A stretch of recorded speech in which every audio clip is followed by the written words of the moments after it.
la team, j'espère que vous allez bien. Bienvenue à notre masterclass. Je vous laisse entre les bonnes mains de Marlène. On va y arriver.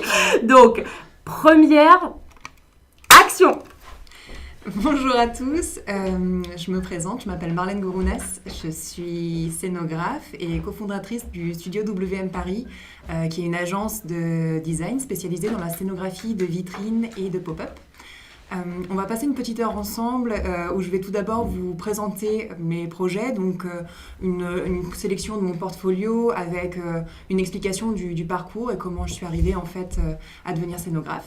Ensuite, je vous ai préparé un petit tuto pour expliquer le développement d'une vitrine sur SketchUp, sachant que c'est un tutoriel qui s'adresse plutôt à des personnes qui connaissent le logiciel déjà, parce que voilà, je voulais pas trop m'attarder sur les choses un peu basiques du logiciel. Je voulais plutôt vous montrer comment est-ce que on peut ensemble apprendre à développer un concept depuis le croquis au SketchUp. Et puis voilà, je voulais vous montrer mes petits trucs et astuces sur le logiciel pour vous apprendre à travailler sur SketchUp un peu plus rapidement. Ensuite, on aura une partie questions-réponses si vous avez des questions sur la présentation que je suis en train de vous faire. Donc, on va démarrer tout de suite avec une présentation de mon portfolio. Et voilà. Donc, normalement, vous avez mon portfolio qui s'affiche à l'écran. Donc on va tout d'abord commencer avec mon parcours scolaire. Donc j'ai su très tôt que je voulais travailler dans le design d'espace. Déjà dès le collège en fait j'étais intéressée par le design d'espace. Je savais pas si ça allait être tout de suite architecte d'intérieur ou voilà, scénographe comme ce que je fais en ce moment, mais voilà, j'ai su très tôt que je voulais faire ça. Donc j'ai intégré un lycée qui faisait option art appliqué. Et en fait, je le conseille à toutes les personnes qui savent, voilà, dès le collège, qui veulent devenir designer, parce qu'en fait, ça m'a fait gagner pas mal de temps pour après intégrer une école de design. Normalement, après, pour intégrer une école de design, on doit faire une mise à niveau ou 1 à 2 années de prépa.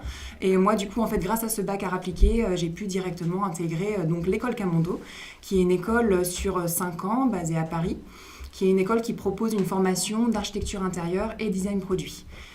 Donc je suis rentrée en première année quand j'avais 17 ans et je suis sortie du coup en 5e année avec mon master. J'ai juste fait un petit échange universitaire de 4 mois à l'Université de Montréal qui était une super expérience et qui m'a notamment développé une passion pour le voyage. Je pense que j'en reparlerai un peu dans ma présentation plus tard, mais voilà, j'ai été amenée à vivre dans plusieurs villes différentes, dans plusieurs pays différents et je pense que ça a aidé à développer ma créativité. Donc ensuite, on passe dans les expériences professionnelles. Donc pendant mon master, j'ai fait donc des stages chaque année. Et ça, j'encourage vraiment chaque étudiant à avoir ces expériences professionnelles à chaque fin d'année parce que ça permet vraiment d'asseoir ce que nous, on enseigne en tant qu'enseignants. Donc voilà, ce que j'ai pas forcément précisé au tout début, c'est que je suis aussi intervenante donc, à l'école MJM en Visual Merchandising 2e année. Donc j'enseigne un cours de concept et de développement de concept. Et aussi à l'école WebStart où j'enseigne la scénographie et la muséographie aux futurs directeurs artistiques web. Donc voilà, j'enseigne du coup à ces étudiants et je les incite beaucoup à faire ces stages parce que ça permet d'asseoir toute la partie théorique que nous on va enseigner en tant que professeur. Donc en stage, en fait, j'étais surtout intéressée par le design produit quand j'étais à l'école. Donc c'est pour ça que vous voyez en 2010-2011, j'ai plutôt fait mes expériences professionnelles là-dedans. Mais en 4e et 5e année, j'ai commencé à m'intéresser au design culinaire. Et je vais vous raconter cette petite histoire parce que ça va vous faire comprendre comment j'en suis arrivée à faire du design de vitrine. Donc en 4e année et 5e année, je me suis intéressée au lien entre l'architecture et la pâtisserie. C'était mon sujet de mémoire de fin d'études. Et en 5e année, j'ai donc travaillé mon sujet de diplôme qui était le lien entre le verre et le sucre. Pour ce faire, en fait, j'ai intégré en plus de mon école une formation en cours d'histoire qui était dispensée par la mairie de Paris, qui en fait enseignait comment travailler le verre. Et il fallait que je trouve l'équivalent en sucre pour pouvoir faire mon sujet de diplôme. Et je me suis dit qu'il fallait que j'intègre une pâtisserie, mais que personne n'allait me prendre en tant que designer parce que j'avais aucune expérience dans la cuisine, etc. Et j'ai pensé en fait à la Grande Épicerie de Paris, qui est le pôle nourriture en fait du Bon Marché, donc voilà où ils produisent en fait des pâtisseries, de la nourriture salée et sucrée, etc. Et j'ai pensé à la Grande Épicerie de Paris parce qu'en fait il faut savoir que dans ce magasin, les 2 sous-sols en dessous de la Grande Épicerie de Paris sont des laboratoires de cuisine. Et c'est en fait les plus grands laboratoires de cuisine de tout Paris. Donc je me suis dit que moi j'allais intégrer la Grande Épicerie de Paris en tant que designer, j'allais postuler en tant que stagiaire pour le dessin des vitrines et des pop-up, mais qu'en fait j'allais en douce à descendre dans les laboratoires de cuisine pour apprendre en fait le travail du sucre et rencontrer en fait les chefs pâtissiers qui sont les meilleurs ouvriers de France pour apprendre un peu plus sur ce métier. Donc j'ai intégré un stage là-bas et du coup ils m'ont permis effectivement de travailler avec ces pâtissiers. Sauf que évidemment en travaillant sur les vitrines et les pop-up, je me suis rendu compte que c'était un métier absolument passionnant. Que en fait ce qui m'a plu dans le dessin des vitrines, c'est que l'échelle des projets et surtout on est amené à travailler très rapidement sur ce projet. Et moi en fait c'est la phase qui m'intéresse le plus en design, c'est la phase créative, donc vraiment le tout début.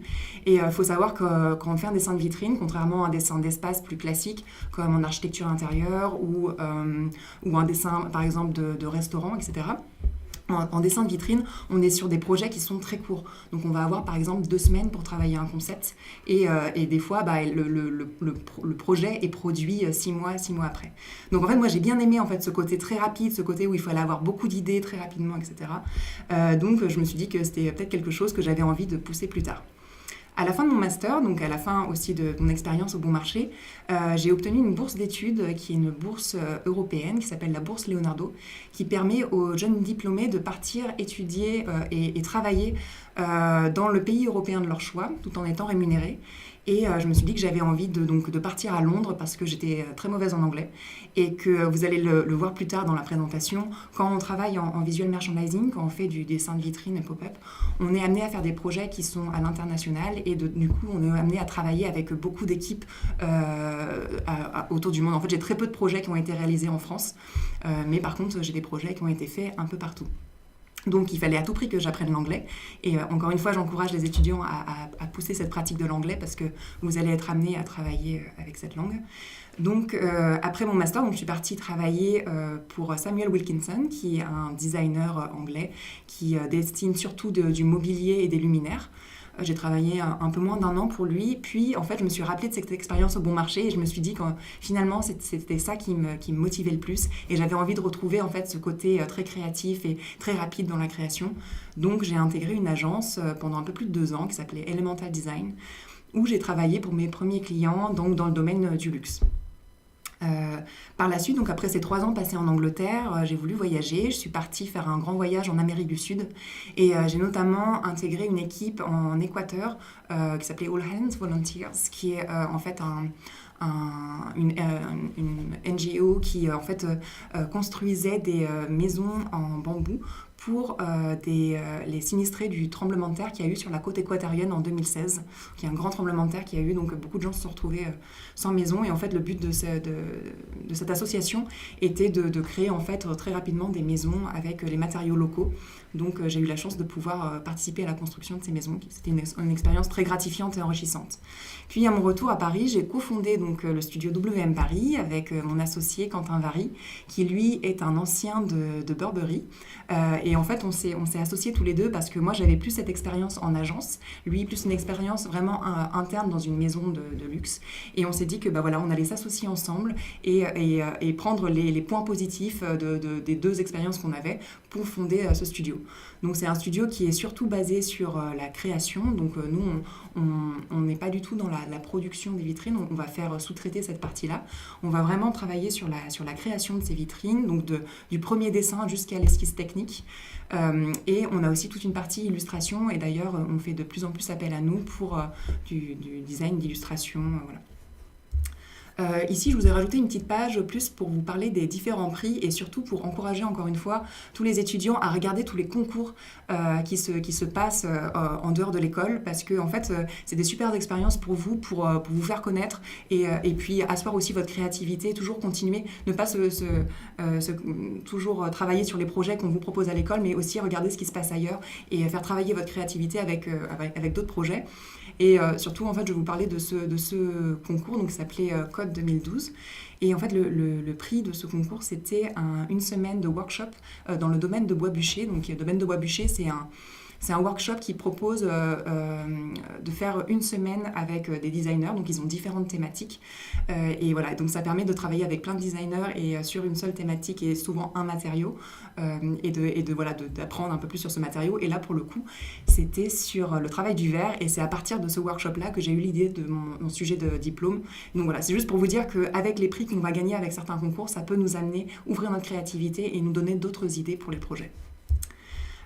Donc on débute avec les projets. Je vous ai mis donc, le premier projet qui est un petit peu différent de ce que vous allez voir pour la suite, mais voilà, c'était plus pour illustrer l'expérience que j'avais eue en Équateur, donc de la construction de ces maisons.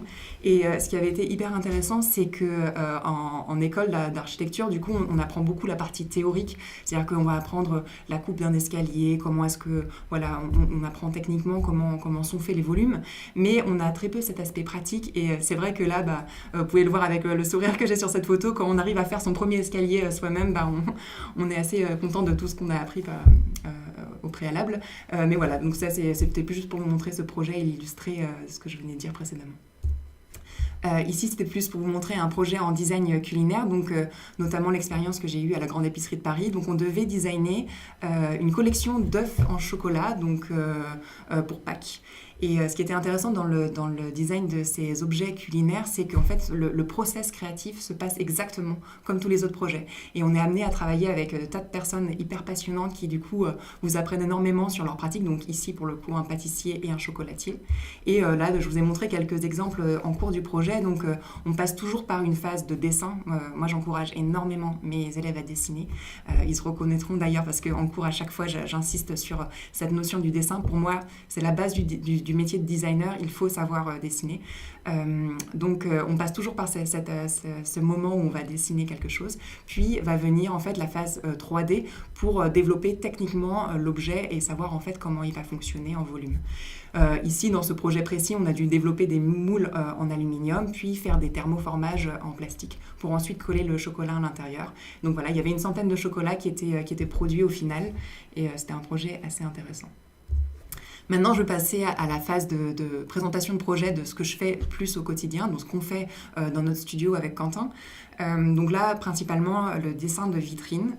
Moi, ce qui me plaît dans le dessin de vitrine, c'est que pour moi, c'est une sorte d'ouverture, de création offerte à tout le monde dans la rue. Moi, je le vois un tout petit peu comme des projets de street art parce que c'est le seul endroit dans un magasin où on ne demande pas aux personnes de payer. C'est-à-dire qu'ils sont dans la rue, ils vont voir nos vitrines. Peut-être que ça va les faire sourire, peut-être que ça va leur faire penser à quelque chose, peut-être que ça va les inspirer. Et ce qui est génial en vitrine, c'est qu'on peut travailler avec tous les matériaux différents, on peut travailler avec de la lumière. Voilà, pour moi, c'est un objet qui est super passionnant et on peut absolument tout se permettre avec la vitrine, contrairement avec l'espace où on va avoir beaucoup de contraintes liées aux personnes qui vont déambuler dans l'espace, où on va avoir des choses à faire attention à la sécurité des personnes, tandis qu'en vitrine, on va vraiment être sur un décor qu'on va observer et qui, on l'espère, au final, va donner le sourire aux gens. Donc ici, un premier exemple de vitrines qui ont été développées à Abu Dhabi. Donc c'était pour le lancement d'un grand magasin de la marque Chalhoub. Donc c'est un grand groupe qui s'appelle Chalhoub. Et en fait, ils avaient des architectes qui avaient dessiné ce magasin et qui s'étaient inspirés du dessin des jardins à la française pour faire le plan de leur magasin. Et nous, ils nous ont demandé de dessiner les vitrines qui allaient être pour l'ouverture du magasin. Donc l'idée, c'était de reprendre ces idées de jardin, mais d'en faire quelque chose de plus féerique, de plus marrant. Donc on a repris ces bouts de jardin comme si c'était des îles flottantes tractées par des objets imaginaires qui venaient en fait donner cette sorte de magic delivery, de cadeaux qu'on pouvait retrouver à l'intérieur du magasin. Donc là, on voit différents exemples. Je vous ai fait aussi cette sélection de projets pour vous montrer différents exemples de visuels qu'on va pouvoir envoyer aux clients. Donc nous, on est amené beaucoup à travailler sur SketchUp et après à faire des rendus sur Véret. Mais on fait aussi pas mal de photomontage. Comme là, vous pouvez le voir, ça c'est uniquement un photomontage qui a été réalisé sur Photoshop. On voit les lignes derrière qui sont juste en fait un SketchUp qu'on a fait, mais alors juste pour nous donner l'échelle et les lignes à arrière de la vitrine. Mais après, tout le photomontage a été réalisé sur Photoshop. Donc en fait, tout au long du portfolio, vous allez voir différents exemples de réalisation et différentes méthodes de rendu et de visuel. Ici, toujours pour Chaloupe, mais pour un autre magasin, notre department store. C'est des vitrines qui ont été faites pour donc un magasin qui était fait pour les enfants. Et à l'ouverture de ce magasin, ils avaient développé une musique qui était faite avec un son de baleine. Donc c'était toute une musique développée par un musicien avec ce son de baleine. Et c'était la seule inspiration qu'ils nous avaient donnée pour le dessin de ces vitrines. Et du coup, nous est venue à l'idée de développer un orchestre de la mer basé sur cette musique. Donc en fait, à l'extérieur du magasin était diffusée cette musique. Et nous, on avait du coup nos vitrines qui étaient cet orchestre de la mer avec les animaux qui se transformaient tantôt en baleine piano, tantôt en hippocampe chef d'orchestre. Et donc là, je voulais vous montrer dans le portfolio différents croquis qu'on va faire en phase 1. Donc là, typiquement, c'est les premiers croquis qu'on va envoyer aux clients pour qu'on valide le concept ensemble. Souvent, on va avoir un petit texte pour expliquer un peu le storytelling de la vitrine. Puis, on va faire des aplats de couleurs, ce que j'appelle des illustrations abouties pour avoir des matériaux et pour qu'on comprenne un petit peu comment la vitrine va être construite et faite. Puis après, je ne vous ai pas mis ça dans le portfolio, mais on va avoir une phase un peu plus technique où on va vraiment faire les plans des vitrines pour donner techniquement les matériaux qu'on va utiliser, les dimensions, etc. Et après, tout a été produit localement par des équipes sur place. Ici, encore des exemples de vitrines. Donc là, c'est pour un de nos principaux clients qui s'appelle Hermès. Et donc, on développe différentes vitrines pour eux. Ce qui est hyper intéressant quand on travaille pour ce client, c'est qu'ils sont hyper libres sur la thématique et sur les thèmes qu'ils nous donnent. Souvent, il y a un thème annuel et c'est un seul mot. Et c'est un mot qu'on va devoir utiliser pour développer nos vitrines. Et c'est les seuls qui vont vraiment nous laisser libres sur la création et vraiment nous écouter en tant que designer pour les objets et les scénographies qu'on propose. Donc ici, c'était un thème, on avait choisi de travailler sur le pan et on avait développé toute une série d'illustrations basées sur ce pan. À la base, c'était, comme je vous ai montré pour l'Orchestre de la mer, c'était plus pour parler du projet et leur présenter que on avait envie de travailler sur cet animal, on trouvait que c'était un animal très majestueux et que on avait dessiné une série d'illustrations pour parler de cet animal. Et en fait, ils ont tellement aimé ces illustrations qu'ils nous ont demandé de les utiliser telles quelles en vitrine. Donc voilà, vous voyez des premiers rendus. Donc là, cette fois-ci, c'est un SketchUp avec Véret pour avoir ce côté photoréaliste. Et donc, on avait nos illustrations imprimées échelle 1 sur du Dibond qu'on avait mis en strate donc pour créer quelque chose d'un peu plus théâtral, pour avoir plus de volume dans la vitrine. Et par exemple, des petits effets comme sur les plumes où on avait coupé au laser le Dibond sur les plumes, puis plié pour avoir en fait vraiment cet effet... cet effet plumage autour de nos pans. Et comme Hermès aime beaucoup avoir ce côté un peu marrant, second degré avec leurs produits dans la présentation des objets qu'ils mettent en scène, les objets devenaient la queue des pans, donc comme on peut le voir de part et d'autre. Donc ça, c'est des vitrines qui ont été installées à Beyrouth, dans un seul magasin à Beyrouth. On avait fait une série de 4 vitrines à Beyrouth. Je vous montre quelques exemples. Ici, un autre exemple. Donc là, c'était pour Hermès Travel Retail. C'est l'exemple en fait que je vais développer par la suite en SketchUp, que je vais vous montrer comment les différentes étapes de création qu'on a utilisées pour développer ce projet. Donc ici, le thème, c'était le jeu. Et nous est venue cette idée en fait de la réaction en chaîne. Donc c'est une réaction en chaîne qui n'est pas en mouvement. Il peut nous arriver de mettre du mouvement et des mécanismes dans les vitrines. Mais là, pour le coup, c'était une réaction en chaîne fixe. Et le client est invité à faire le cheminement lui-même dans sa tête pour voir en fait la scène qui est en train de se passer. Donc là, on a un premier exemple de vitrine avec encore une fois SketchUp et Véret sur la vitrine homme. Et là, on a l'exemple femme et art de vivre, puis les réalisations finales que vous voyez de part et d'autre.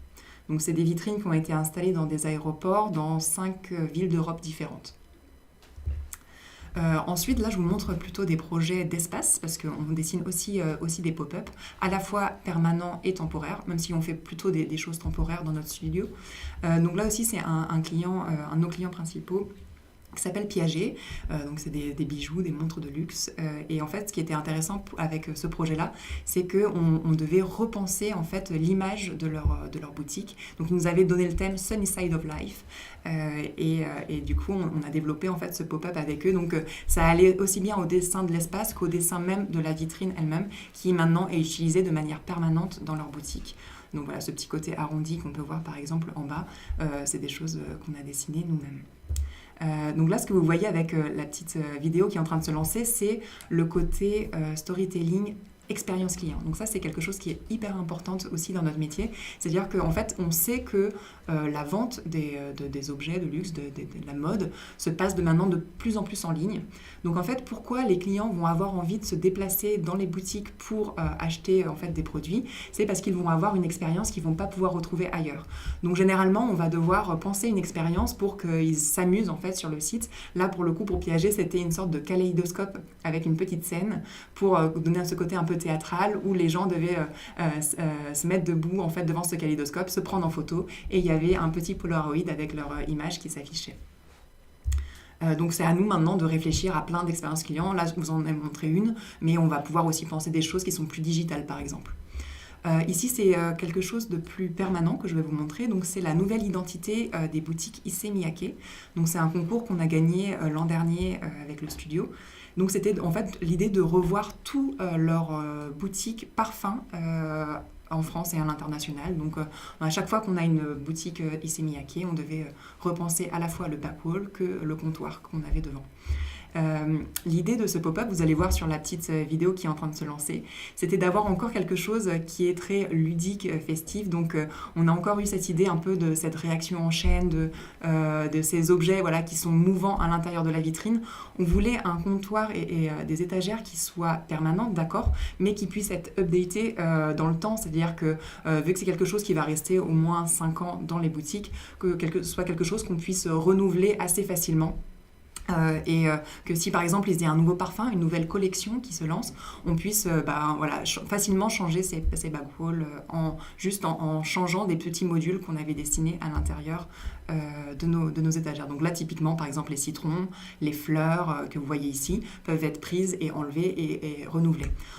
Une nouvelle idée qu'on a eue aussi, c'est d'avoir ces grandes portes coulissantes devant les étagères où on peut y mettre un grand visuel. Et puis encore une fois, quand on change le visuel pour tout lancement produit, on a une nouvelle image du backwall et on a l'impression d'avoir encore un nouveau comptoir et un nouveau site. Donc là, vous avez quelques photos de la réalisation finale. Voilà, je vais passer vite sur ces projets aussi. Un autre client pour lequel on travaille, donc c'est Viktor & Rolf, sachant que c'est la franchise parfum de Viktor & Rolf, donc qui est gérée par L'Oréal. Je voulais vous montrer ces projets parce qu'ils sont assez intéressants en termes d'expérience client. Comme je vous présentais tout à l'heure avec Piaget et ce côté photomaton dans le kaléidoscope, ici on doit penser donc une vitrine, donc c'était à Selfridges pour Noël, donc qui est un department store qui est à Londres, l'équivalent un peu des Galeries Lafayette. On devait penser une vitrine à l'entrée du magasin, puis un pop-up à l'intérieur qui était en lien avec cette vitrine. Et en fait, ce qu'ils nous ont demandé, c'était de surtout créer cette expérience client, c'est-à-dire quel scénario d'usage on allait avoir avec ce site. L'idée ici, c'était d'avoir une personne qui attendait avec un iPad et qui demandait aux clients qui passaient quel était leur vœu pour Noël. Donc leur vœu, par exemple, c'était « je rêve d'intégrer la MJM pour l'année prochaine ». Ils rentraient ça dans leur petit iPad, puis ils rentraient à l'intérieur de la forêt magique. Ils sentaient le parfum, donc là on avait l'expérience olfactive pour sentir et découvrir le parfum. Il y avait plein de petits flower bombs qui étaient projetés un petit peu comme, je ne sais pas si vous êtes déjà allé à l'atelier des Lumières, donc voilà, on avait une expérience immersive projetée partout autour de nous. Puis il y avait le vœu, donc je rêve d'aller à la MJM l'année prochaine, et on ressortait de cette petite forêt et il y avait une imprimante qui imprimait un ruban avec le nom de la marque, notre vœu marqué dessus, et on venait l'attacher autour du poignet du client qui venait visiter le site. Puis il pouvait ou pas acheter le parfum, en tout cas découvrir les différents parfums. Donc là, typiquement, c'est quelque chose qu'on va nous dire, en plus du design du site, de créer un petit scénario d'usage, étape par étape, avec des petits personnages. Étape 1, il se passe ça, comme une bande dessinée un petit peu. Étape 1, il se passe ça, étape 2, il se passe ça, etc. etc. Là, bon, toujours pour la même marque, je voulais montrer ces différents projets, plus pour vous montrer encore une fois en termes de visuel qu'on pouvait avoir différentes façons de présenter. Donc typiquement, Viktor & Rolf n'aime pas du tout les rendus photoréalistes. Donc on va être plus amené à travailler sur ces croquis qui sont plus faits à la main, donc ces illustrations abouties avec des matériaux, avec des effets Photoshop sur ces dessins. Là, voilà un autre exemple d'une autre année, donc qui était plus sur le thème du labyrinthe. Là, ce que je vous montre, c'est vraiment un premier croquis de concept. Encore une fois, on n'est basé sur aucune taille de site particulier. Là, on est d'ailleurs sur un site qui doit faire plus de 100 mètres carrés. On travaille rarement sur des espaces aussi grands. Mais voilà, on présente plus le concept. L'idée, c'est de rentrer dans ce labyrinthe, de cueillir des fleurs dans ce labyrinthe. Ici, vous voyez par exemple un petit scénario d'usage, comment est-ce qu'on va déambuler dans notre site. Et voilà ce que je vous disais, étape par étape. De 1, on cueille une fleur. 2, on arrive au milieu du labyrinthe pour personnaliser sa fleur. Et là, ce que vous voyez, c'est comment est-ce qu'on avance dans le projet. Donc là, on rentre dans des visuels qui sont plus réalistes, sur des choses qui sont faites du coup avec Véret, pour montrer techniquement comment ça va fonctionner, combien de produits on va avoir, etc. Et surtout, comment est-ce qu'on va le développer en termes de taille. Parce qu'il faut savoir que nous, dans notre studio, on va souvent être à l'amont du projet. Donc au tout début, on va donner en fait la première intention du projet, puis développer un document qui s'appelle le document Guideline, qui va être en fait différent, le même concept, mais développé dans différentes tailles. Donc dans un 50 m², 20 m², 15 m², 10 m², qu'est-ce qui se passe si on a juste un comptoir? Qu'est-ce qui se passe si on a juste une étagère? On doit reconnaître en fait l'ambiance du concept qu'on a dessiné et que le concept se tienne en fait sur les différentes tailles. Puis ensuite, ce document, donc il va avoir tous les références techniques, les références de matériaux, les différents fournisseurs qu'il faut appeler pour le produire. Puis il va être emmené dans les différents endroits du monde où il va être produit. Donc par exemple, ici on travaille pour L'Oréal, donc on va avoir par exemple le pôle L'Oréal Asie, le pôle L'Oréal Europe, qui vont récupérer ce document et qui vont l'adapter à tous les magasins où ils vont devoir faire ce site. Mais ça ne va plus être notre partie à nous avec Quentin. Nous, on va vraiment être sur la première intention créative. Donc si par exemple le pôle Europe récupère notre dossier et par exemple un pop-up qui se libère aux Galeries Lafayette, ils vont prendre notre document, dire que voilà, aux Galeries Lafayette, on a un site qui fait 20 m², les contraintes techniques sont là parce qu'on va avoir un pôle électrique ici on va avoir tel câble, ici on va pas pouvoir rentrer, donc voilà, on va avoir tel mur ici, nanana. Donc ils vont prendre notre concept et l'adapter au mieux en utilisant nos références de matériaux, de mobilier, etc., adaptés aux contraintes du site. Et pour finir mon portfolio, je vous ai mis une sélection d'illustrations que l'on fait donc avec Quentin. Donc, ici, c'est des illustrations plutôt réalisées à la tablette. On l'utilise beaucoup pour communiquer sur les réseaux sociaux parce qu'il faut savoir que comme on travaille pour de grandes marques, souvent on n'a pas la possibilité de communiquer sur ces projets-là parce que ce sont des projets qui sont très confidentiels. Donc il nous faut des choses pour communiquer et comme on aime beaucoup le dessin, on communique sur ces dessins. Ici, pour le coup, on avait travaillé pour une marque de papier peint qui s'appelle Ernest Wallpaper. Et on avait développé en fait cette petite gamme de papier peint pour enfants avec eux sur le thème du livre de Hemingway, Paris est une fête. Donc nous on l'avait réinterprété en disant Paris est une danse et on a ces petits animaux qui dansent, etc. On en a fait des carnets, voilà. Et en fait, en développant cette pratique d'illustration, on a de plus en plus de projets qui viennent à nous, qui sont sur ces illustrations. Et là, en ce moment, par exemple, on est en train de développer pour une marque un jeu de cartes, un carré de soie, voilà, un petit plateau en céramique illustré. Donc on fait aussi bien de l'espace, mais aussi bien de l'illustration maintenant. Et là, c'était quelques petits exemples de rendu 3D pour vous montrer des scénographies. Voilà. Voilà pour le portfolio. Je vous laisse retenir vos questions si vous en avez pour la fin de ce live. Maintenant, je vais passer à la partie tuto. Donc, je vais vous présenter maintenant comment développer une vitrine sur SketchUp. Donc, il faut savoir qu'on part toujours en fait d'une planche de tendance. Donc, planche de tendance, c'est une association de différentes iconographies qui vont nous faire parler du concept. Puis, on va dessiner. Ça, je tiens à cette phase-là. On est des designers, encore une fois. Il est important, on a des carnets dans notre studio remplis de dessins parce que c'est la meilleure façon de poser l'idée qu'on a dans la tête sur le papier. Donc, une fois qu'on a fait toute cette phase un peu de croquis et d'expérience croquis, on va travailler en volume pour développer notre idée. Donc, moi, j'adore SketchUp pour ça, parce que c'est un logiciel qui est très simple d'utilisation, assez précis, même très précis. On va pouvoir ensuite, je vous montrerai sûrement à la fin du live avec Layout, juste rapidement, pour montrer un peu techniquement les dimensions et faire des coupes de nos projets, faire des détails, des élévations, des plans, etc. Mais surtout, en fait, c'est un logiciel qui est hyper pratique, qui nous permet de tourner autour de nos objets, de tout de suite y mettre des matériaux et de tout de suite, en fait, très vite modéliser nos éléments pour qu'on comprenne, en fait, comment fonctionne notre projet. Donc là, par exemple, sur ce projet Réaction en chaîne, on avait les 2 premières vitrines de dessinées. Maintenant, on va faire ensemble en fait la vitrine femme, donc il y a encore une déclinaison de ces 2 premières vitrines. Ici, vous avez une sélection sur les produits que j'avais envie d'utiliser pour cette vitrine.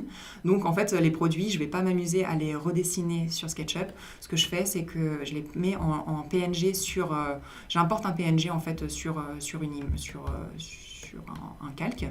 Et ensuite, en fait, ce que je fais, hop, je vais vous montrer, c'est que je cache les lignes. Il faut que je mette en plein écran. Hop, voilà. Je cache les lignes de mon carré. Donc, en fait, je fais juste un carré. J'importe une image dans ce carré. Et après, ce que je fais, c'est que je cache, hop, voilà, ces images. Je cache ce carré et ça me fait une image toute seule. Donc, on va dessiner cette vitrine ensemble.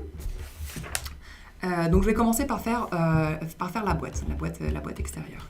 Donc, imaginons, donc là, je vais vous... Hop, là, vous allez voir en bas à droite de mon écran, je vais vous enlever ça. Vous allez voir les dimensions que je vais rentrer ici. Donc, encore une fois, c'est un tutoriel qui s'applique plutôt à des personnes qui connaissent le logiciel. Je ne vais pas reprendre la base de toutes les fonctionnalités. Je pense que vous trouverez ça sur YouTube, des vidéos qui sont bien mieux faites que les miennes sur le sujet. Donc là, par exemple, imaginons, j'ai une boîte. Donc, je vais faire les dimensions de ma vitrine qui fait, par exemple, 3100 par 800. Hop, tac, hop. Je monte ma vitrine et je vais enlever les arêtes pour avoir... Voilà, là j'ai un fond de vitrine. Je vais vous cacher ça parce que ça c'est la réalisation finale. Je vais avoir ma vitrine. Donc là je vais faire hop, grouper mes groupes. Il faut savoir que j'utilise beaucoup de raccourcis clavier. Je vais essayer à chaque fois que je les fais de vous informer ce que je suis en train de faire. Parfois je vais peut-être oublier, ça va peut-être aller assez vite.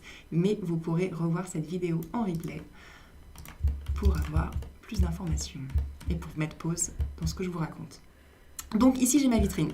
Ce que je vais faire, c'est que je vais prendre mon petit logo Hermès que je vais dupliquer, hop, sur la vitrine. Comme ça, je vais avoir mon fond de vitrine tout prêt. Tac.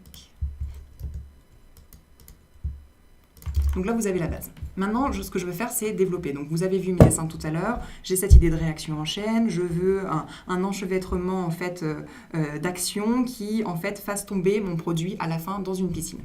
Donc, je vais dessiner cette piscine d'abord. Donc, cette piscine, imaginons qu'elle soit un carré de 1300. Donc, je parle en millimètres. Hein. On travaille toujours en millimètres par 440. Tac, tac, tac. Hop, et qui fait, disons, 280 de haut. Hop, donc là, je double-clique dessus pour former un groupe. Et ce que je fais, c'est soit je fais Make Group, soit je fais Command G. Ici, quand je double-clique, je re-rentre dans mon groupe, je choisis la face du dessus. Et quand j'appuie soit sur F, soit sur ce petit signe ici, je peux en fait créer la même forme en plus petit. Donc là, imaginons, je crée un rebord de ma piscine qui fait 80. Je clique sur cette forme et ce que je veux faire, c'est que je veux l'extruder à l'intérieur. Donc ça, j'ai plusieurs solutions. Soit j'appuie sur P comme push et voilà, j'ai ce raccourci clavier, soit je viens cliquer en haut. Moi, je choisis d'appuyer sur P et je vais faire par exemple hop, une piscine qui va être 50 de profondeur. Donc voilà, j'ai ma piscine et ce que je veux faire, c'est avec des petits carreaux dessus pour la décorer. Donc une technique très simple, c'est la technique des components. Et ça, vous allez voir, ça va vous faciliter la vie. Donc, en fait, ce que je fais d'abord, c'est que je prends cette mèche et je vais la dupliquer. Donc là, vous voyez en bas, je vais rentrer /7. Et ce qui va se passer, c'est que je vais en fait dupliquer ma ligne de part et d'autre de ma piscine. Et ce que je suis en train de faire, en fait, c'est le dessin des carrés qu'il va y avoir sur cette piscine. Ici, je vais faire pareil en hauteur. Je vais le multiplier par 3, et voilà. Donc là, j'ai les carrés. Et ce que je vais faire, c'est qu'au lieu de dessiner carré par carré et quelque chose qui va être super long, ce que je vais faire, c'est que je vais plutôt faire un dessin de carré. Donc là, par exemple, hop, il fait 5. Je vais supprimer ça. Là, j'ai mon dessin de carré, donc pomme G pour groupe, encore une fois. Si je clique droit, j'ai Make Component. Et cette petite action va me simplifier la vie par la suite parce qu'en fait, ça veut dire que chaque groupe que j'ai réagit. Donc, si je veux modifier par exemple ce carré, en fait, je vais modifier tous les autres. Vous voyez que là, tous les autres se mettent en bleu. Donc, ensuite, je sélectionne ces petits rectangles que je vais dupliquer. Donc, pour aller encore plus vite, hop, je les sélectionne tous et je peux même les copier par deux. Et ça me fait gagner pas mal de temps par la suite. Et là, je finis ma piscine. Donc voilà. Donc là, j'ai fait des petits détails en fait de carrelage sur ma piscine. Donc là, je vais tout grouper ensemble, comme ça. Hop, elle est finie. Et ce que je vais faire maintenant, c'est l'échelle. Donc l'échelle, je veux une échelle qui est courbe. Comment est-ce qu'on travaille la courbe? Sur ce tutoriel, je vais beaucoup vous parler de l'outil Follow Me, qui est un outil super sympa. Vous allez voir. Donc là, en fait, je vais juste créer un rectangle pour me donner un peu une échelle de l'échelle, enfin l'échelle de l'échelle que je vais créer. Donc là, j'ai mon petit rectangle et en fait, ce que je vais faire, c'est que je vais faire le dessin du profil de mon échelle là-dessus. Ici, quelque chose qui est hyper bon à savoir, c'est quand on dessine soit un arc de cercle, soit un cercle, donc les cercles se situent ici, je peux changer le nombre de sides, donc le nombre de côtés de mon cercle ou de ma courbe. C'est hyper important parce que vous allez voir la différence. Si par exemple ici, je fais un arc de cercle qui est comme ça, vous allez voir que ça va être hyper anguleux, les courbes que je vais faire. Donc en fait, je vais plutôt choisir d'avoir par exemple 50 côtés ici, et ça va me faire des dessins qui sont beaucoup plus lisses et beaucoup plus beaux à voir. Hop. Donc là, vous voyez, quand ça s'affiche bleu, c'est que je suis dans un arc de cercle parfait. Je finis ma courbe avec cette petite ligne. Tac. Et là, je vais pouvoir faire le profil de mon échelle, qui va être comme ça. Je sélectionne juste, donc ça je peux supprimer, je m'en fiche. C'était juste pour pouvoir dessiner dessus. Hop, je le supprime. Et donc, je vais prendre ça. Supprimer aussi ça, on s'en fiche. Donc je sélectionne ma courbe et en fait, avec ce petit outil Tools, Follow Me, je vais pouvoir finir. Hop. Voilà, donc là j'ai en volume en fait une part de mon échelle. Donc Command G pour groupe, et si je rappuie sur Command G, je crée un component. Parce que vu qu'il y en a deux, évidemment, je veux pouvoir les modifier tous ensemble. Donc là je vais le mettre près de ma piscine, et ce que je vais faire, c'est que quand j'appuie sur M, c'est Move, donc ça, et si j'appuie sur Alt en même temps, je duplique ma forme. Donc là, j'ai ma piscine, il me manque plus que les barreaux pour pouvoir monter dans la piscine, évidemment. Donc ce que je vais faire, c'est que je vais faire un cylindre sur le côté. Hop, là je pose. Donc encore une fois, je groupe et je réappuie sur Command G pour créer un component que je vais mettre en fait près de... Hop. Donc après, je peux m'amuser avec Scale. C'est ce qui est pratique en fait avec SketchUp par rapport à d'autres logiciels de 3D qui vont demander une énorme rigueur et d'avoir des choses qui sont au millimètre près. Ici, je vais pouvoir vraiment m'amuser. Moi, je le vois un peu SketchUp comme de la sculpture presque. J'ai l'impression d'avoir en fait une boule d'argile devant moi et je peux créer en live des choses. Et après, une fois que je vais passer dans la phase plus technique, là, je vous montre vraiment le développement d'une idée du dessin au SketchUp, mais une fois que je vais rentrer dans la partie plus technique, là je vais vraiment dessiner les choses au millimètre près pour être sûr que les choses rentrent et que les matériaux que j'ai envie d'utiliser soient aux bonnes dimensions, etc. Donc là j'ai mon échelle, hop, je la groupe et j'ai fini pour la piscine. Ce que je veux faire maintenant, c'est la petite bouée qui va être au-dessus de cette piscine. Donc ce que je vais faire, c'est mon cercle. Donc comme tout à l'heure, je vous dis, il vaut mieux avoir le plus de sides possible pour pas que ce soit quelque chose de trop anguleux. Je vais faire mon cercle, donc imaginons, elle fait 240, voilà. Je vais déplacer ce cercle près de mon angle. Alors, je vous explique pourquoi, c'est parce que je vais devoir du coup créer en fait la circonférence de ce cercle. Et en fait, c'est toujours plus facile, là vous voyez, il y a des petits repères qui s'affichent avec mon cercle. Quand c'est bleu, c'est que je dessine sur le plan. Si c'est vert, je le dessine en élévation. Et il arrive toujours plus à se repérer quand il y a déjà un objet qui est placé en élévation. Donc là, je dessine la circonférence. Donc imaginons, il fasse 60. Hop. Je supprime l'intérieur de mon cercle. Je sélectionne mon cercle. Et là, encore l'outil de tout à l'heure que je vous ai montré, qui ne veut pas s'afficher. Si, Follow Me. Hop, je sélectionne l'intérieur de mon cercle. Et là, j'ai ma bouée. Je double-clique, je le groupe. Et je vais mettre cette bouée au-dessus de ma piscine. Tac, tac. Ensuite, je vais créer le petit escalier qu'il y a à côté de la piscine. Donc ça, c'est une forme qui est relativement simple, c'est des carrés. Mais ce que je vais vous montrer, c'est surtout intéressant avec cet escalier, c'est l'application de texture. Donc déjà, je le dessine 450, disons, par 100, hop. Et voilà, donc là, j'ai un carré. Comme tout à l'heure, je le sélectionne, oups. Je sélectionne, je groupe, là voilà, donc soit 2 fois pomme G, soit mes components, et je crée mon carré. Et après, ce que je peux faire, c'est que je duplique, donc toujours avec ce petit signe Move plus Alt, et là, je le monte, tout simplement. 4, 5, 6 marches, par exemple. Donc là, j'ai mon escalier que je vais grouper. Encore une fois, mes groupes. Et je vais dessiner, parce qu'en fait, je voulais avoir une écharpe qui était présentée dessus. Un petit foulard, un petit carré Hermès qui va juste se placer dessus. Donc ce que je vais faire, c'est que je vais dessiner la forme de mon foulard, qui va être très simple, par exemple comme ça. hop, je vais cacher. Donc soit j'appuie là-dessus et je clique droit et je clique sur Hide, soit je fais Command E. Je sélectionne ma forme. Avec l'outil F ou ce petit outil en haut, je duplique ma forme en hauteur. Donc là, par exemple, je lui donne une épaisseur de 2 mm. Je la finis avec mon petit crayon, ici et ici. Et je vais, donc si je remonte mon escalier, si je push, et voilà, je lui donne une forme. Donc là, si je recache ça, on voit mon carré qui est ici. Je vais le grouper. Et en fait, ce que je vais vous montrer, c'est qu'on peut appliquer une texture, parce qu'on se dit, mais comment est-ce que la texture va s'appliquer en fait, normalement sur cette forme un peu ambiguë. En fait, je sélectionne ma forme, je vais sélectionner, donc là, c'est le carré que je veux appliquer. Donc, je l'applique comme une forme normale, standard. Hop, position. Donc là, je choisis la taille que va faire mon carré. Donc, je mets le petit point rouge là dans l'angle et je tire dessus. Hop. Donc là, la forme est appliquée. Après, je vais sélectionner l'autre forme. Je prends mon petit outil pinceau avec la pipette. Donc, la pipette est obtenue quand on appuie sur la commande en même temps. Je sélectionne déjà cette texture et en fait, je vais l'appliquer. Et vous allez voir, en fait, la texture comprend toute seule comment elle doit s'appliquer sur notre forme. Donc, ça nous fait gagner un temps fou parce que sinon, on est obligé de régler la texture au fur et à mesure. Donc là, vous voyez, en fait, j'ai déjà mon carré qui est appliqué normalement comme une texture standard. Je remonte mon escalier. Hop, je vais grouper l'ensemble. Et en fait, je crois que sur mon dessin, il était légèrement en biais. Donc, vous voyez qu'en fait, quand je suis en groupe, j'ai des petits voyants qui s'affichent là comme ça. C'est pour tourner en fait ma forme sur un axe central. Donc là, par exemple, je vais pouvoir le tourner comme ça. Voici.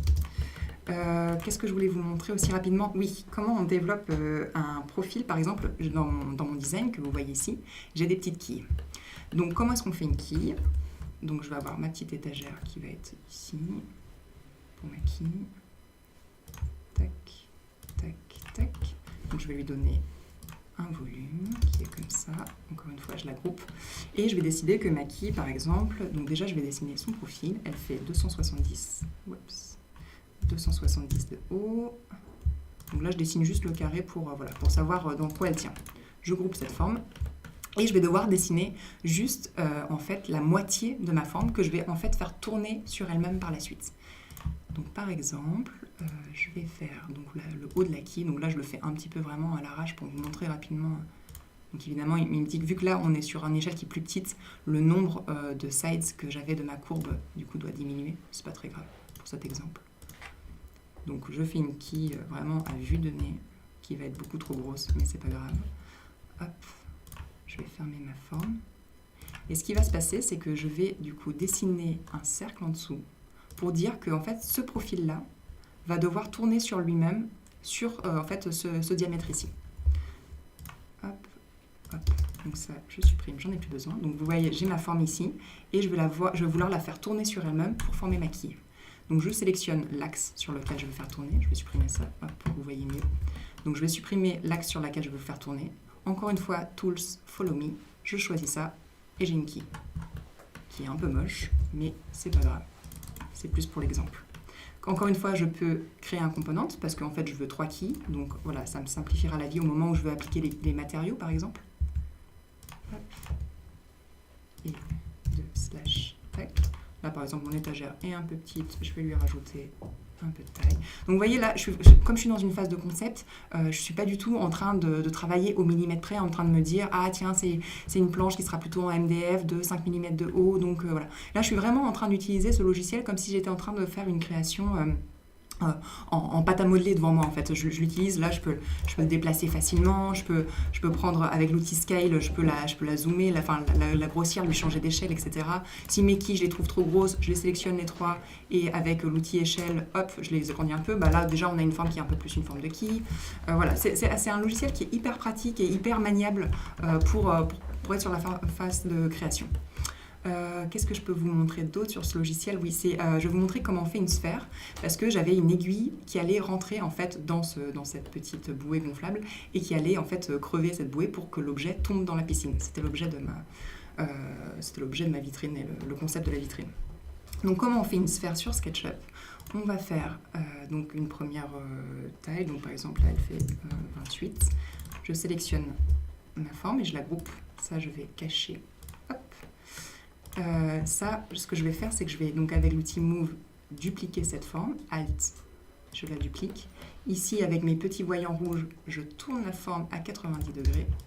Hop, j'explose mes deux formes. Je me sers de cette forme pour faire encore, comme tout à l'heure, en fait, avec la quille, le repère sur lequel cet objet va tourner sur lui-même.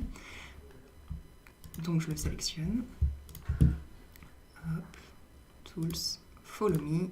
Je choisis ça, et voilà, moi j'ai ma sphère. Donc là, on a le bout de mon aiguille. Ce que je vais faire maintenant, c'est que je vais la grouper. Mes groupes. Tac.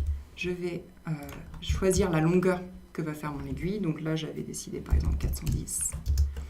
Ici, je peux faire la largeur, enfin, en tout cas, ouais, la largeur de mon aiguille, on va dire. Oups. Qui va faire par exemple 5, c'est assez fin une aiguille, et je vais la pousser à l'intérieur. Ce qu'il y a, c'est qu'ici, hop, je groupe. Donc j'ai mon aiguille, mais qui ressemble plutôt là pour l'instant à un bâton. Donc pour avoir ce côté pointu, c'est tout simple. Je prends l'outil Scale, donc ici, ou alors S sur le clavier, je clique dessus. Ici, quand j'appuie sur Alt en même temps, je peux... En fait, si j'appuie pas sur Alt, je vais la grossir et l'élargir comme ça. Si j'appuie sur Alt, ça va se retrouver au centre. Pouit. Et donc là, vous allez voir que j'ai quelque chose qui est pointu. Donc d'un coup, là, j'ai une aiguille. J'espère qu'on la voit bien, parce qu'on est sur blanc. Voilà, quand on a un fond rose, c'est mieux. Là, j'ai une aiguille qui est pointue. Donc évidemment, c'est une aiguille dessinée, rêvée, qui n'existe pas du tout dans la vraie vie. Mais c'est l'avantage de la vitrine, c'est qu'on dessine des choses qui n'existent pas. Donc voilà pour mon aiguille. Est-ce que j'ai encore un peu le temps pour vous montrer je vais vous montrer comment est-ce qu'on fait le tube et le fil en fait qui va tenir cette aiguille, puis le sac. Et après, je vous expliquerai rapidement sur layout, les avantages de layout. Donc ici, j'ai un tube qui fait 40, qui va faire 520 de long. Donc ça, c'est la partie qui va permettre de tenir cette aiguille et tenir le sac qui va être en balance que vous voyez ici. Là, je suis en train de dessiner cet élément-là, en fait, qui est attaché au fond de la vitrine pour avoir le sac suspendu d'un côté. L'idée étant que les objets dégringolent, poussent la boule de bowling, font tomber les quilles, puis le sac, et puis crèvent le ballon. Le chapeau tombe à la fin dans la piscine. C'est l'idée de ma réaction en chaîne. Donc ici, je suis en train de dessiner l'élément qui va permettre de tenir. Donc là, j'appuie sur F. Hop. Ici, je trace un trait et je peux supprimer ces deux parties ici, puis le pousser en volume. Si je sélectionne l'ensemble, je peux le grouper. Donc voilà, j'ai le petit élément qui va tenir mon objet.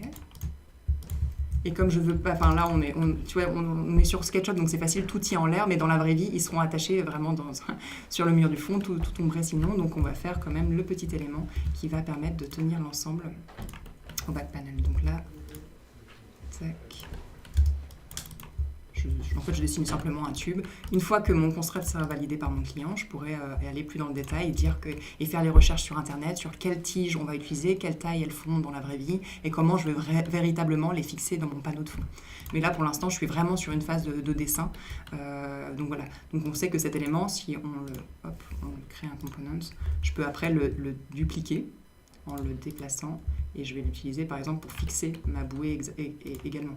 Je vais l'utiliser, voilà. Comme ça, mes deux éléments, ils ne sont pas en train de voler dans les airs, quoi. Donc ici, je peux rajouter un petit détail. Donc, une petite fonctionnalité que je vais vous apprendre également, c'est quand on fait push, donc là, j'ai ce petit élément-là, je peux agrandir et rétrécir ma forme. Si j'appuie sur Alt en même temps, je peux dupliquer cette forme. C'est-à-dire que c'est la même forme qui continue, mais je vais avoir une arête supplémentaire. Donc par exemple, je peux lui donner un volume de 5. Et si je veux juste lui donner un petit congé, par exemple, ce qui va donner un peu plus de sensibilité à ma forme, avoir quelque chose qui soit plus élégant, je vais pouvoir sélectionner en double-cliquant la forme ici. Là, je reprends mon outil Scale. Si je rappuie sur Alt en même temps, tac, vous voyez, je peux changer en fait la forme. Donc là, vous voyez, on a un léger congé au bout de ma forme qui rend quelque chose, quand on regarde par rapport à ici, on a quelque chose de bien plus élégant. Donc je vais faire simplement pareil de l'autre côté pour qu'on ait un design un tout petit peu plus sympa.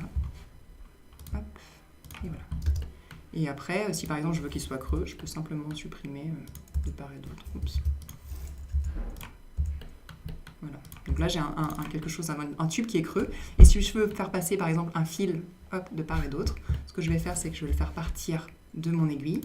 Je vais le monter. Donc là, quand on a un trait bleu, je sais que je suis dans un axe vertical. Je sais que je suis bien droite et perpendiculaire à mon plan.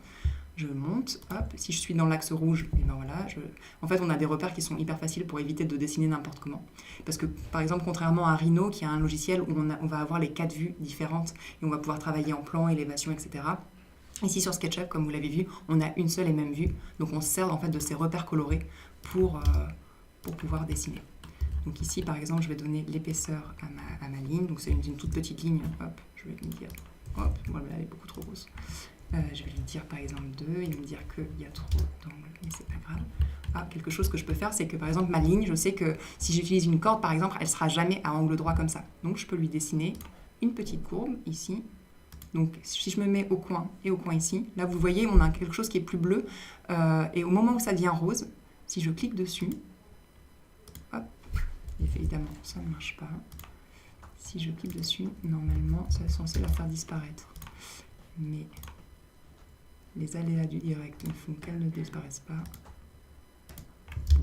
Normalement, ça est censé disparaître tout seul, mais on peut aussi faire l'effort de la supprimer. Je vais essayer de l'autre côté, voir si ça marche mieux. Oui!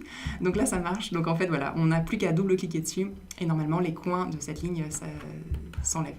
Donc là, on voit, bon, j'ai pas du tout fait les deux côtés pareils, mais c'est plus pour vous montrer l'exemple. Ce que je veux faire, c'est une corde qui soit pas du tout à angle droit.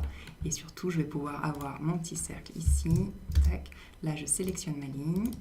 Et je vais réutiliser ce fameux outil. Décidément, c'est un tuto pour l'outil Follow Me, mais c'est un de mes préférés. Donc Follow Me, je reclique sur ma ligne de tout à l'heure. Et là, j'ai ma ligne qui est tracée. Je vais pouvoir la sélectionner, faire attention à ce qu'elle touche bien mon aiguille. Et je vais la mettre à l'intérieur de mon tube de tout à l'heure. Voilà. Je vais peut-être m'arrêter là pour la partie fabrication. Je voulais juste vous montrer que voilà, c'était un logiciel qui était hyper pratique pour tout ce qui était concept. Vraiment, là, vous avez pu vous en rendre compte, je dessine en même temps que je crée finalement. Je ne suis pas sur quelque chose de hyper précis, je ne suis pas dans cette phase-là. Mais imaginons que, voilà, je vous enlève ça. Imaginons qu'on en soit arrivé là, que j'ai fini ce tuto. Ce que je peux faire, c'est que donc là, cette vitrine, c'était le modèle fini pour, par exemple, les vitrines de Genève. Une fois que j'ai ça, je peux, par exemple, me mettre... donc là, vous avez différents types de caméras. Vous avez une vue perspective, vous avez une vue parallèle, qui est une vue qui est hyper pratique pour faire les plans. Je peux lancer dans Layout. Donc là, j'enregistre juste ce que j'ai fait. Je clique sur ce petit bouton-là, Layout. Ici, vous avez différentes templates. Nous, par exemple, à l'agence, on en a créé une, qui s'appelle la WN Template, avec des traits de coupe. Voilà, déjà, on a un petit cadre autour qui est hyper précis. Et ce que je peux faire... Ah non, ça ne m'a pas importé mon projet. Je vais Insert. Je vais devoir aller le chercher. Désolée. Vous allez voir tous mes dossiers qui sont très bien rangés. Masterclass, hop, open. Voilà, donc là j'ai mon image qui va s'afficher.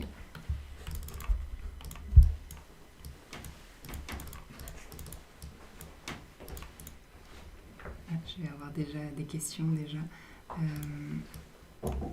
Donc normalement on a un plan qui s'affiche, mais évidemment ça ne marche pas. Je vais retenter l'expérience. Hop, si je lance Layout,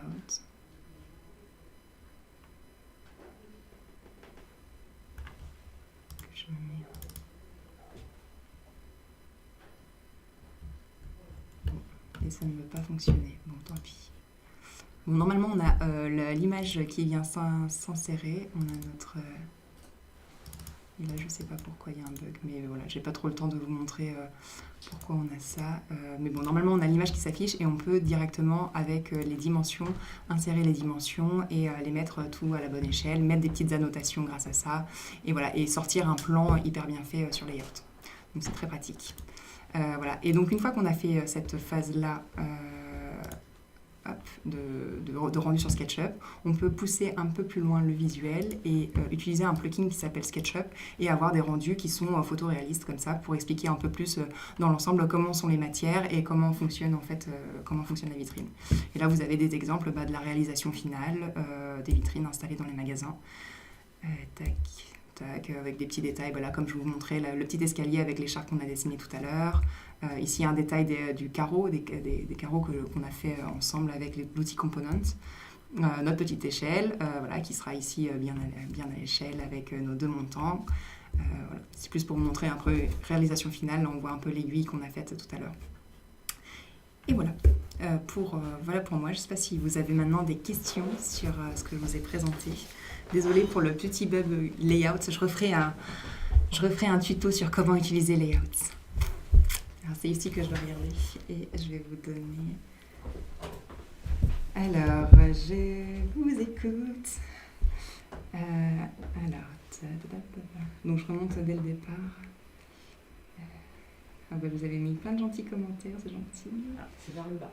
Alors, c'est vers le bas. C'est possible de lire les questions à chaque fois. Ouais, alors je regarde. Orchestre de la mer, trop beau ce nom.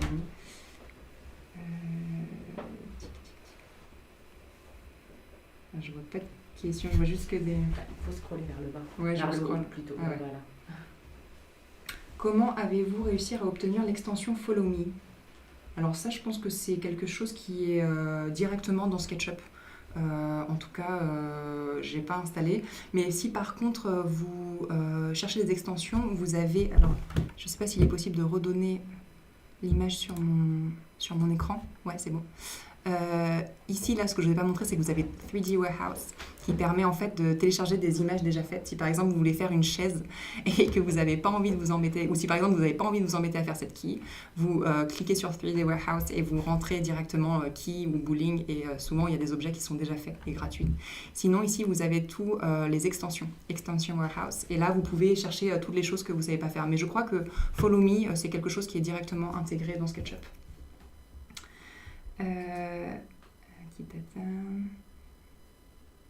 Combien de temps pour maîtriser le logiciel? Eh bien, très rapidement.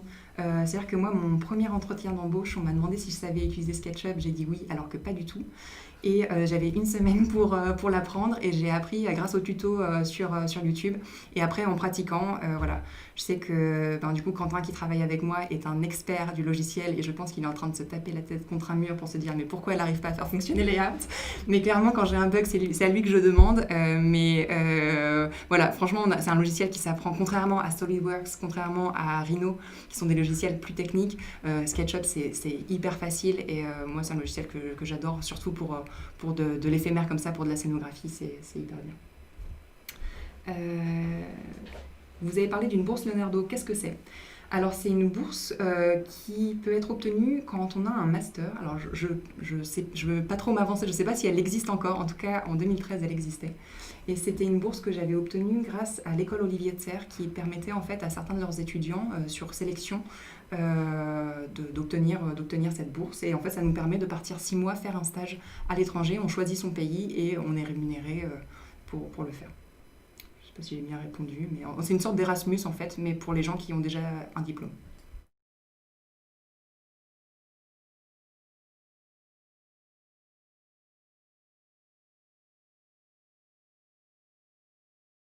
Ok, ça marche. Le logiciel, vous l'avez sur quelle plateforme? C'est un logiciel qui télécharge gratuitement sur Google. Je crois que c'est Google d'ailleurs qui crée SketchUp. Il y a une version, nous on utilise la version Pro parce qu'elle nous permet d'utiliser Layout et plus de fonctionnalités. Mais on peut le télécharger, on le télécharge sur Google tout simplement. Comment insère-t-on le reste des objets, chaussures, sacs, etc. Comment on l'insère dans la vitrine ou comment on insère l'image? Ce que je peux vous montrer là, si on peut faire un retour écran sur mon SketchUp. Donc si je veux par exemple intégrer le sac dans SketchUp, je vais faire un rectangle qui est ici. Si par exemple je l'ai intégré, donc je vais faire normalement New Texture. Hop, et là je vais aller chercher mon image dans mes JPEG. Mais je peux aussi choisir, donc une fois que j'ai choisi dans mes JPEG, elle apparaît ici. Je sélectionne le sac. Et je vais tout simplement le mettre dans mon carré. Une fois que je l'ai mon carré, je clique droit, j'obtiens texture, position. Hop, je vais pouvoir en fait régler en fait l'échelle de mon sac.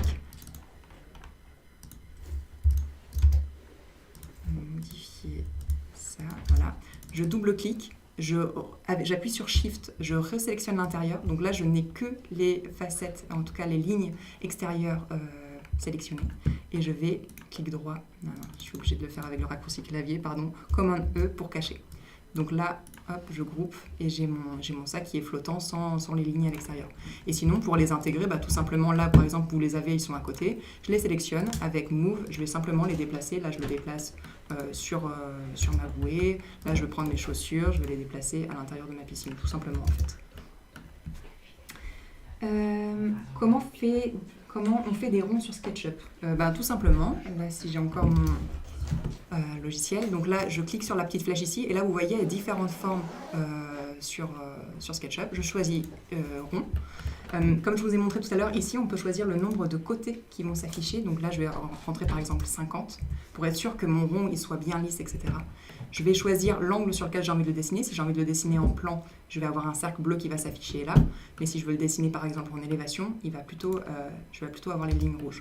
Donc là, par exemple, je dessine un bleu et là, je vais rentrer, là, si vous voyez en bas à droite, le rayon. Et donc, je vais rentrer par exemple 100 de rayon, entrée, et je vais avoir un cercle de 200 mm de diamètre. Le logiciel est bien payant à l'année. La version pro, oui. La version 2017 est gratuite, peut-être. Petite question. Moi, je suis archi d'intérieur et pâtissière. Et je me suis déjà posé la question pour faire de la scénographie à Toulouse. Y a-t-il des formations dans le domaine? C'est payant? Il me semble qu'il y a MJM Toulouse. Oui, il y a MJM Toulouse. Donc voilà, vous pouvez aller sur le site internet de la MJM et demander aux formateurs directement des questions. J'avoue que je ne suis peut-être pas la personne la mieux placée pour parler de toutes les formations qui existent à l'école. Mais en tout cas, voilà, il faut savoir que MJM a différentes formations partout en France. Donc je vous conseille d'aller sur le site internet et de regarder. Est-il possible de créer les mises en scène de clips musicaux avec une formation de scénographie? Alors oui, tout à fait. En fait, avec une formation de scénographie, on peut être amené à travailler dans différents domaines, aussi bien le décor de théâtre, par exemple, mais aussi bien le décor de clips musicaux, ça peut être le décor de films, ça peut être en fait tout ce qui touche au décor éphémère. La scénographie, contrairement à l'architecture d'intérieur, ça va être des décors qui vont être sur le court terme, donc tout à fait, des clips musicaux, bien sûr. Prenez-vous des stagiaires chez WM Paris? Oui, ça nous arrive. Voilà. Donc vous pouvez envoyer votre CV. Vous pouvez retrouver notre lien internet, ça s'appelle Studio WM Paris. Si vous regardez sur Google, vous allez tomber sur notre site et on a une adresse pour les stagiaires. Bonjour, je suis en déco intérieur à la MJM. Pensez-vous que la scénographie soit un plus pour mon futur métier? Est-ce qu'une bonne voie pour avoir de tels projets? Décoration intérieure, c'est déjà très bien. Moi, tout dépend en fait. Si vous voulez vraiment faire de la scénographie de vitrine et de pop-up, comme je vous ai montré là dans mon portfolio, vaut mieux intégrer la formation visual merchandising. Voilà. Parce que là, on va vraiment travailler avec nos élèves typiquement sur des projets de vitrine et de pop-up. Mais avec une formation de décoration intérieure, vous allez pouvoir aussi travailler sur des projets éphémères. Voilà, c'est juste que vous allez moins avoir cet aspect technique et toutes les cordes du métier. Disons que ça va être plus complet avec la formation visual merchandising. Aussi, est-ce que le logiciel est assez intuitif? Complètement. Nous, je sais qu'à l'école, on a plutôt travaillé sur SolidWorks et Rhino, qui sont des logiciels un peu plus techniques. Alors, je pense que tous les ingénieurs vous diront que c'est beaucoup mieux de travailler là-dessus. Mais comme nous, on est plus sur une approche artistique et créative de l'architecture intérieure, je trouve que SketchUp, c'est très bien pour ça. Et ça permet de faire des choses qui sont très précises. On travaille uniquement avec ce logiciel. Et ce qui est très pratique aussi, c'est que du coup, dans notre métier, les fabricants, donc les agences de fabrication qu'on va utiliser pour produire les vitrines, travaillent également avec SketchUp. Donc des fois, on va juste leur envoyer le lien de notre 3D. Ils vont l'ouvrir sur place et pouvoir tourner autour de notre 3D et travailler directement avec ces éléments. La scénographie s'applique au retail uniquement? Non, pas du tout. Comme je dis tout à l'heure, ça peut être tous les domaines, aussi bien théâtre, cinéma, scénographie de vitrine. Voilà. Quel site ou chaîne YouTube recommandez-vous pour les tips utiles? Alors là, aucune idée. Vous allez sur YouTube et vous tapez tuto SketchUp ou vous vous inscrivez au masterclass MJM et il y aura peut-être un prof de SketchUp qui vous fera un meilleur tuto que le mien.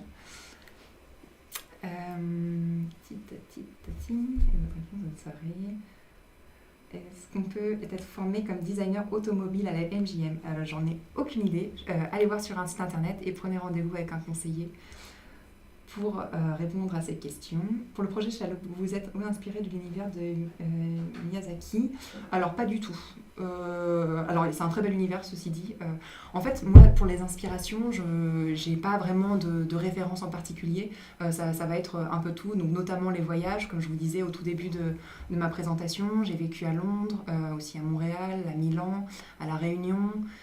J'ai voyagé en Amérique du Sud. Donc en fait, tous ces voyages forment un petit peu le regard et la créativité. Et je sais qu'en tant que designer, on utilise beaucoup Pinterest. Donc il y a une application qui permet d'avoir des recherches, des références en termes d'images, etc. Mais je trouve que ça tue un peu la créativité au bout d'un moment parce qu'on se retrouve tous avec les mêmes images. Donc en fait, ce que j'encourage beaucoup à faire, enfin ce que je demande à mes élèves, c'est de créer des dossiers. Et quand ils vont visiter des lieux, donc que ce soit des scénographies, théâtre, que ce soit des films, que ce soit au restaurant même, si par exemple la composition d'un plat les a intéressés parce qu'il y a des couleurs, parce qu'il y a des formes, des matières qui leur ont plu, je leur conseille de prendre des photos et de créer en fait des dossiers pour pouvoir en fait avoir des références. Par exemple, s'ils prennent des photos de choses rouges, ils font un dossier rouge et ils enregistrent tout ce qu'il y a de rouge dedans. Pareil avec, ça peut être n'importe quoi, matière plastique, ça peut être plantes, ça peut être tout ce qu'ils veulent. Et une fois qu'ils ont un sujet qui tombe là-dessus, ils vont retourner dans ce dossier et voilà, ils vont avoir ces inspirations qui leur seront des inspirations propres et ils vont pouvoir parler d'eux-mêmes quand ils vont parler de leur sujet. Tandis que quand on va aller sur Pinterest, on va tous se retrouver en tant que designer à avoir les mêmes références et ça va être un peu plus... Voilà, un peu moins intéressant. Comment trouve-t-on les concours? Sont-ils payants? Non, ils ne sont pas payants. Je pense que... Alors, je ne sais plus, sur des sites internet comme Dizin, par exemple, il doit y avoir des offres de concours. Il y a le lieu du design, je crois, qui est sur son site internet, quand j'étais étudiante, qui diffusait pas mal de concours. Mais je pense que si vous tapez, par exemple, concours design étudiant sur Google, vous allez avoir toute une liste de concours intéressants. Et voilà. Quel serait votre projet de scénographie idéal? C'est assez difficile d'y répondre. Là, en ce moment, à l'agence, on est en train de dessiner 80 vitrines pour Hermès qui vont être dans toute la France. Et c'est déjà un projet de scénographie idéal parce qu'on est absolument libre sur le thème et ce qu'on doit faire. Du coup, là, pour le coup, c'est vraiment idéal. Ce qu'on essaye de faire, nous, avec notre agence, c'est de s'orienter de plus en plus vers des projets qui sont plastiques, enfin, dans le sens plus artistique. On aimerait bien aussi fabriquer des choses plus nous-mêmes. Là, on a d'ailleurs produit des vitrines, donc encore pour Hermès, qui sont en train d'être installées en ce moment pour Hermès Travel Retail, dans 5 villes d'Europe, où on les a fait nous-mêmes, donc dans notre atelier. C'était la première fois qu'on a eu l'occasion de faire ça, et ça nous a beaucoup plu. Donc je pense qu'on va maintenant plus aller vers des pratiques plastiques et artistiques de notre métier. SketchUp s'est adapté aussi pour les wedding designers, tout à fait, pour tout type de design. C'est aussi bien, par exemple, si tu as envie de refaire la déco de ton intérieur de ton appartement, c'est très bien pour ça, c'est bien pour tout. Est-ce que... Ouais, vous êtes trop fort chez WM.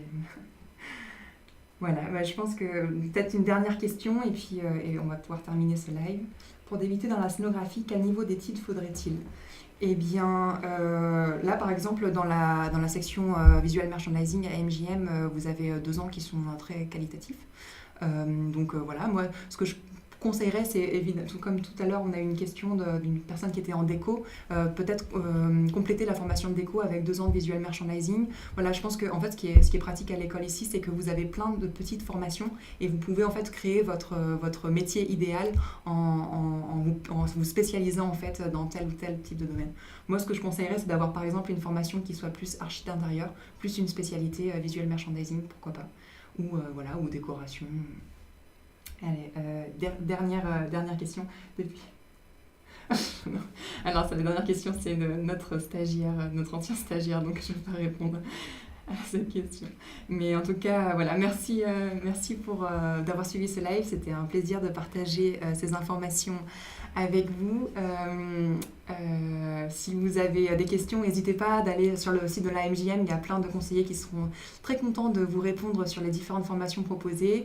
Et je serai ravie de vous voir l'année prochaine en Visual Merchandising 2e année, si vous choisissez d'intégrer l'école ou à WebStart pour les directeurs artistiques web. Voilà, en tout cas, c'était un plaisir et je vous dis à bientôt.